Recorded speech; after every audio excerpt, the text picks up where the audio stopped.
जामनेरचं सध्या नाव खूप जास्त आहे हनी ट्रॅपमुळे, तर तुमची काय नेमकी मागणी आहे? मी आत्ताच सांगितलं, हनी त्यांच्याकडे ट्रॅपमध्ये आपण अटकतो, आपण त्याच चर्चेत अटकतोय. फक्त त्यांनी एकच काम करावं ना, नार्को टेस्ट घ्यावी. दूध का दूध, पाणी का पाणी, खरं काय खोटं काय, कोण हानी घेतंय आणि कोण ट्रॅपमध्ये सापडतोय लगेच सिद्ध होतं. या सगळ्यांमागे कुठेतरी मंत्री गिरीश महाजन असल्याचं नाव सध्या चर्चेत आहे, तर आपल्याला काय वाटतं नेमकं? नाही, ती चर्चा असू शकेल. त्याचं कारण असं आहे, प्रफुल्ल लढा पूर्ण जामनेर तालुक्याला माहिती आहे कुणाचा कार्यकर्ता होता, कुणाचा कार्यकर्ता आहे. या हनी ट्रॅपमध्ये एकनाथराव खडसे यांचाही आरोप आहे, काय बोलणार? नाही, ते त्यांचे राजकीय विषय असतील, आम्हाला त्या विषयामध्ये जाणं नाही.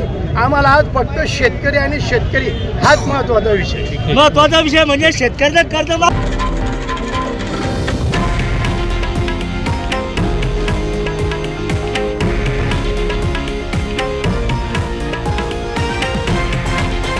हे आहे देशातील नंबर 1 न्यूज नेटवर्क आणि आपण पाहत आहात TV9 मराठी, एकमेव.